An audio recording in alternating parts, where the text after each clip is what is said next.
Bueno, buenas noches. Vamos a dar inicio a esta octava sesión, ¿de acuerdo? Muy bien,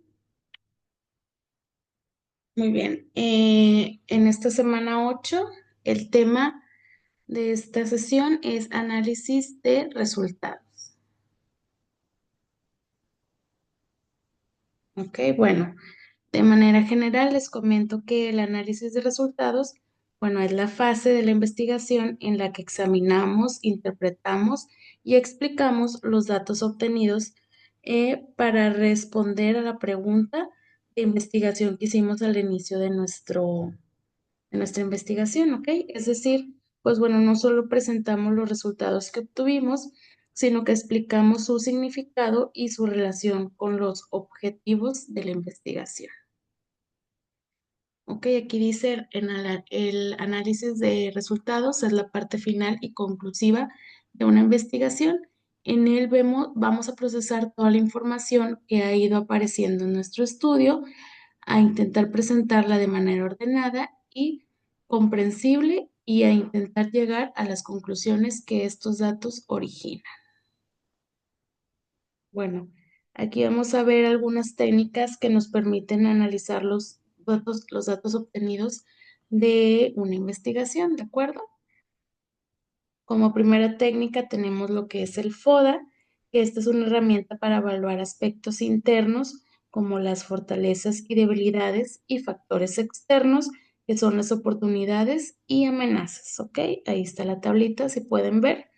Y se usa pues para investigaciones de empresas, proyectos o sobre todo contextos organizacionales, ¿de acuerdo? No es común, la verdad, en estudios científicos o académicos. Este, un ejemplo, si investigas la satisfacción de los clientes en un restaurante, el análisis FODA, pues puede ayudarte a interpretar los resultados y tomar decisiones estratégicas. Pues esto fue por dar un ejemplo.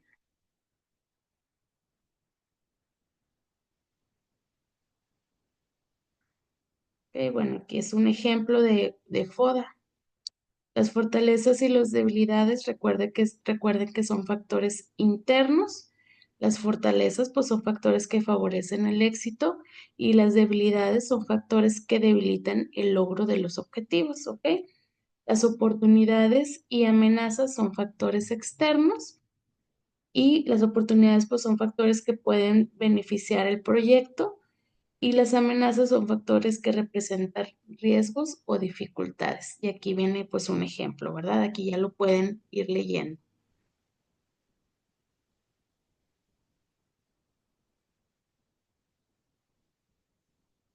Este es un ejemplo de una empresa, vamos a llamarlo así. Y aquí podemos ver que en esta empresa pues detectaron muchas veces a través de una lluvia de ideas los factores que más impacto tienen en esta institución o empresa. Cabe aclarar, chicos, que estos factores se toman en cuenta solo los que la empresa puede enfrentar y que dependan de ella y que puedan establecer estrategias para mantener algunas y para eliminar otras, ¿ok? Lo que no depende de la empresa se desecha, ¿de acuerdo?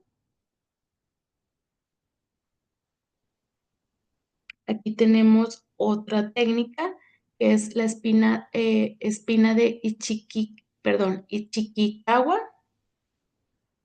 Ichikawa. Disculpe, Ichikawa.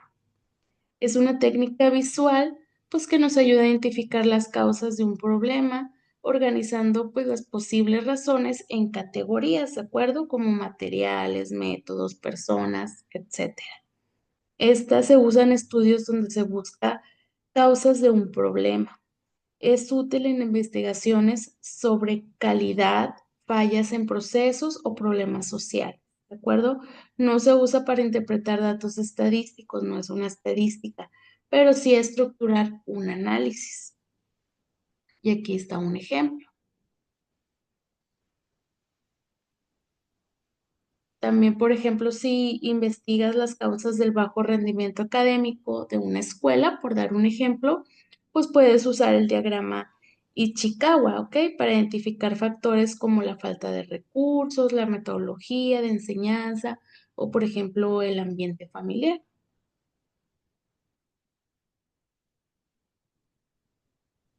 ¿Ok? Pasamos a la siguiente diapositiva. Bueno, aquí tenemos un ejemplo de cómo se usa esta técnica en un análisis de por qué las personas no van a votar el día de las elecciones. Y aquí vienen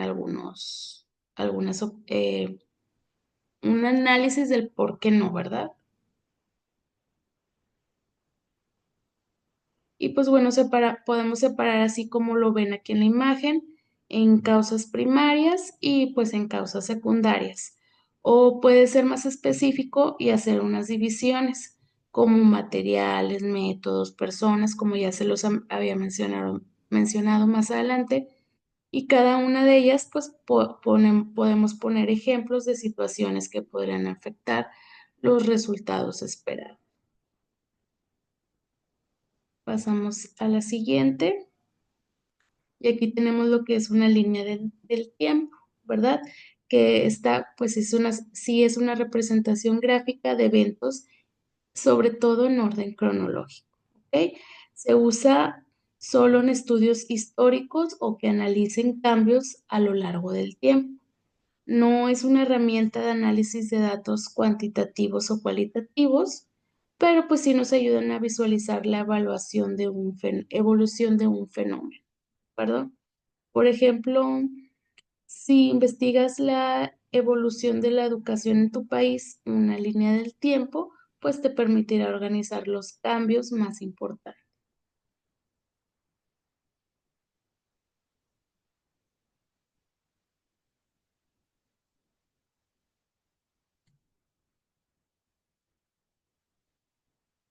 ¿Ok? Y bueno, aquí tenemos una línea del tiempo de la historia de la ciencia.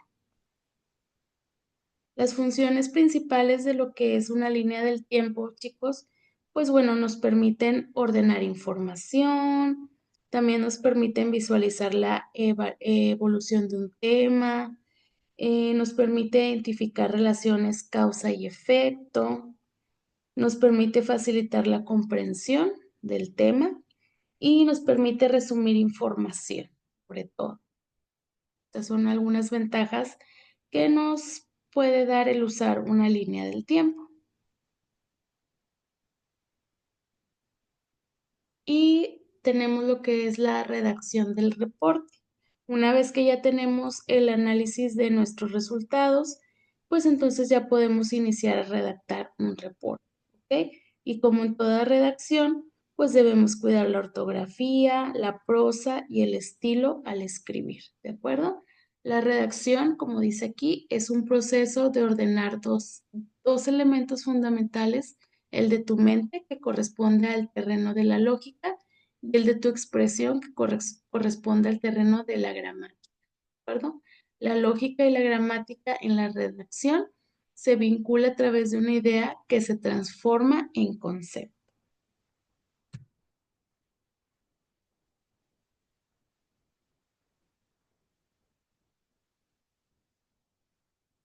Y bueno, podemos leer esta diapositiva. La Real Academia de la Lengua nos pide que conservemos la corrección, la propiedad y la elegancia en todo trabajo académico con el fin de que sea comprendido para todos los hablantes de la lengua española. Sin embargo, estas características en la exposición de los datos tienen que ver con la ortografía, la sintaxis y el estilo o la forma presencial de ver las cosas. El pensamiento suele ponernos algunas trampas que debemos identificar si no queremos ser sorprendidos ni como lectores ni como autores.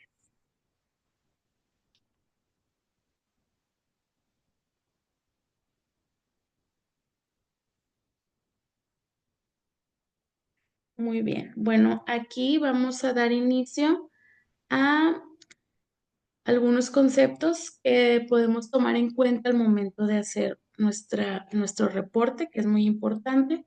Alguno de estos conceptos ya lo vimos en, en primer trimestre, si no mal recuerdo, en lo que es lectura y redacción, ¿ok? Vamos a hacer un pequeño recordatorio. Aquí tenemos lo que son las falacias, que son errores o engaños en el razonamiento que parecen lógicos, pero en realidad no lo son, ¿ok?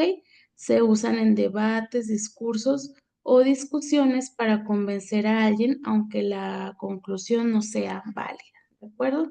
Un ejemplo sencillo de lo que son las falacias, por ejemplo, si comes zanahoria nunca necesitarás lentes, ¿ok? Porque los conejos comen zanahorias y ven muy bien. Aquí el error es que, pues bueno, no hay evidencia de que los conejos vean bien por comer zanahorias. Eso es una falacia. Pero es algo que yo creo que todos o la mayoría hemos escuchado, ¿verdad? La zanahoria, de cierta manera, sí ayuda a la vista, pero eso no te garantiza que vas a dejar de usar lentes o que vas a ver bien, ¿verdad?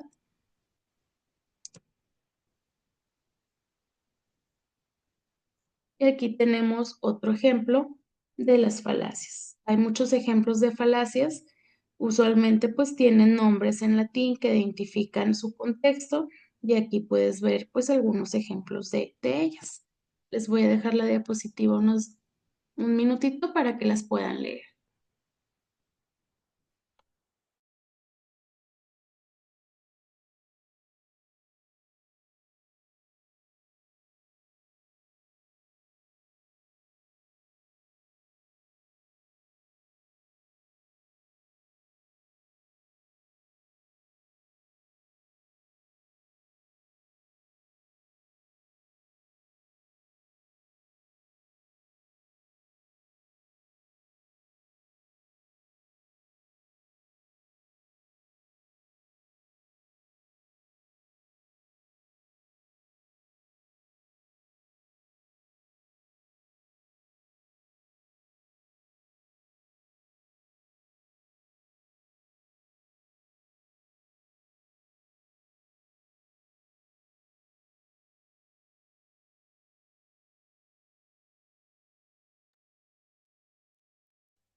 Ok, bueno, vamos a continuar.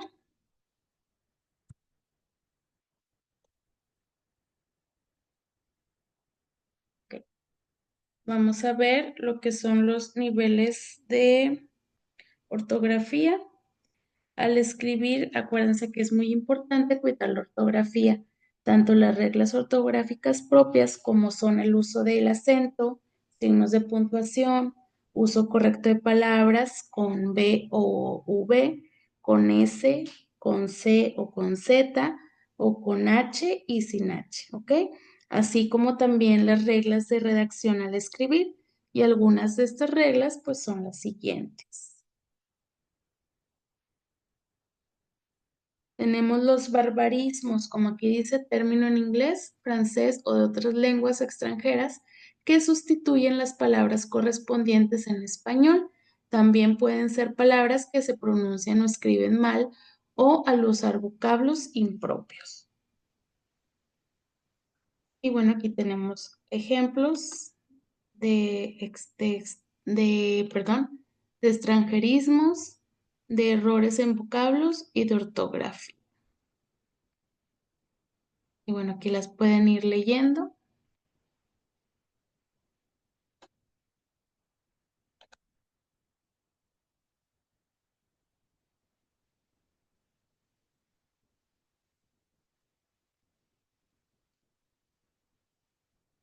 Se los dejo menos de un minutito para que lo lean.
¿Ok? Bueno, ya vimos aquí unos ejemplos. Pasamos a lo que es la cocofonía, ¿ok? Es el uso de palabras con sonidos repetitivos o desagradables, lo que hace que una frase suene mal o sea difícil de pronunciar.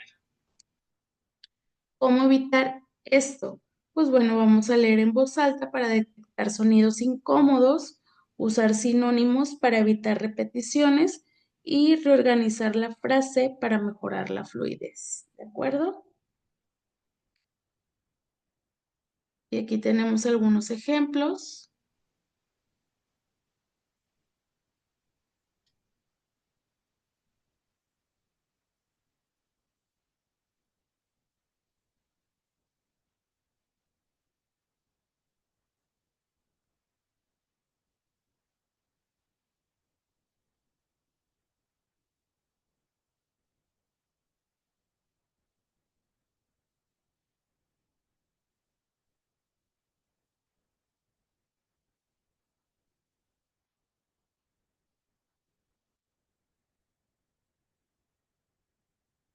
Aquí tenemos otros ejemplos.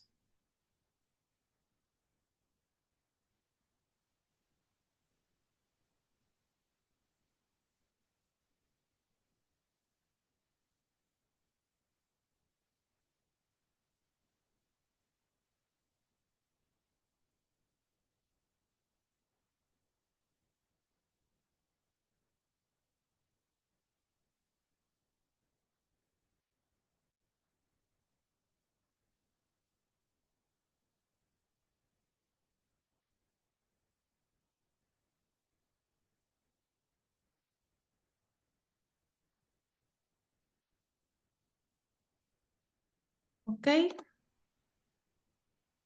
Muy bien. Tenemos lo que son solecismos, que son errores gramaticales en la construcción de una frase y ocurre cuando las palabras no están organizadas correctamente o se usan de una manera incorrecta. ¿Ok? Aquí tenemos esto para leerlo.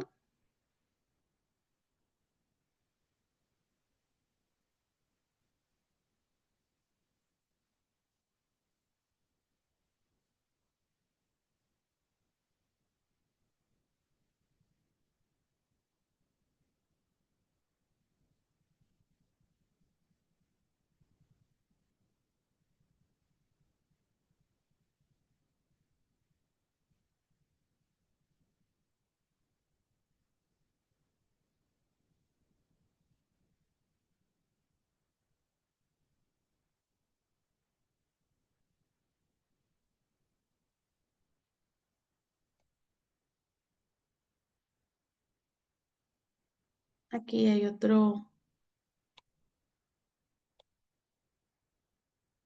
En este del solecismo tenemos lo que es la silepsis, anacoluto y pleonasmo, ¿ok? Y aquí está el significado de cada uno de ellos.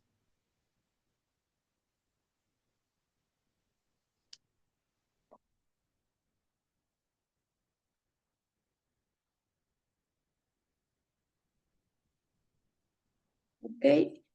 Bueno, la pobreza del lenguaje, chicos, es el uso limitado y repetitivo de las palabras, lo que hace que la comunicación sea poco clara, imprecisa o incluso aburrida, ¿ok? Características, pues, de una pobreza en el lenguaje es el uso excesivo de palabras genéricas, como por ejemplo, cosa, algo, hacer, bueno, bonito. Repetición constante de la misma palabra y oraciones poco variadas y sin detalles, ¿de acuerdo?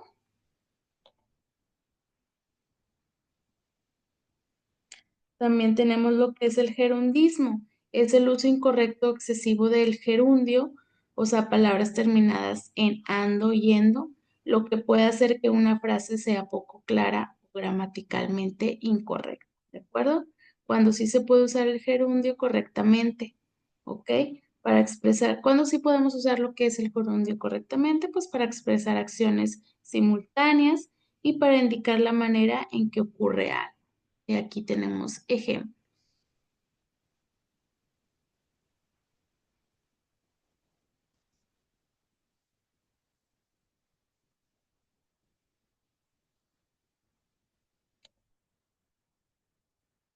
Aquí hay otro ejemplo, ejemplo 2.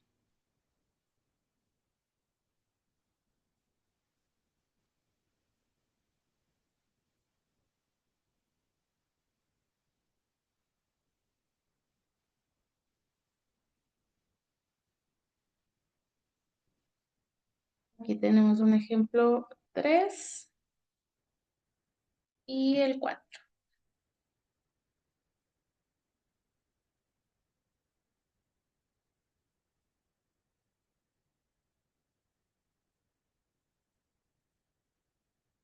Ok, ahora tenemos lo que es la anfibología.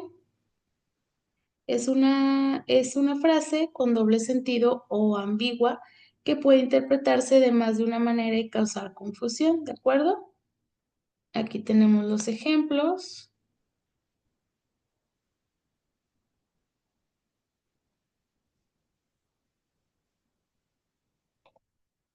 Ejemplo 2.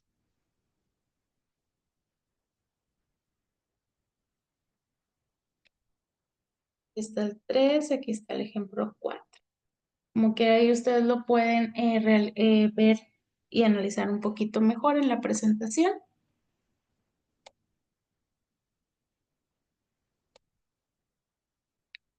Cosismo. El cosismo es el uso incorrecto de que cuando se omite una preposición necesaria, como de, en o con, antes de el que, ¿ok? Y aquí vienen algunos ejemplos para que quede un poquito más claro.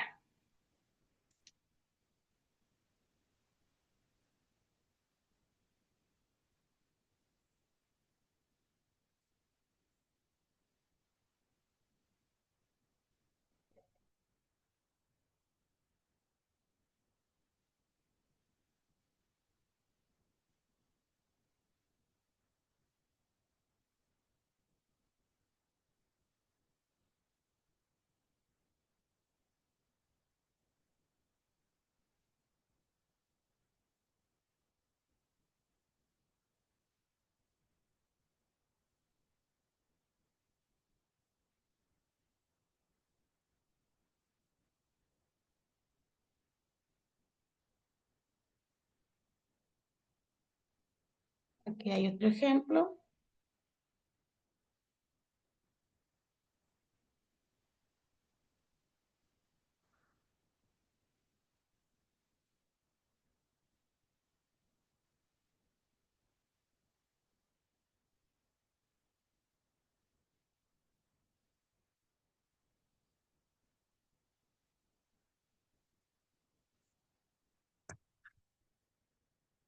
¿Ok?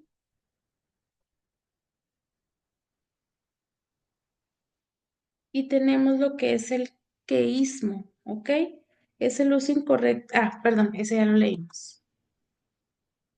Y por último tenemos lo que es el estilo y la definición, pues es una manera individual de escribir, es la manera peculiar de expresar con palabras, no verbalmente o corporalmente el pensamiento, las ideas, las emociones y hacer de las palabras conceptos, oraciones, párrafos, gestos y señas. El estilo se compone de un conjunto de reglas uniformes de ortografía, sintaxis y abreviaturas. Y sus características son pues la claridad, la sencillez, la precisión, la concisión y bueno, estas tres. Y aquí en cada una de estas, si le ponemos el mouse arriba, pues nos da el significado o un ejemplo de cada una de estas características. ¿Ok? Y bueno, esto es todo por esta sesión. Tenemos el repaso del FORMS, este, que es igual que parecido al cuestionario. La actividad de esta semana es un cuestionario, ¿ok?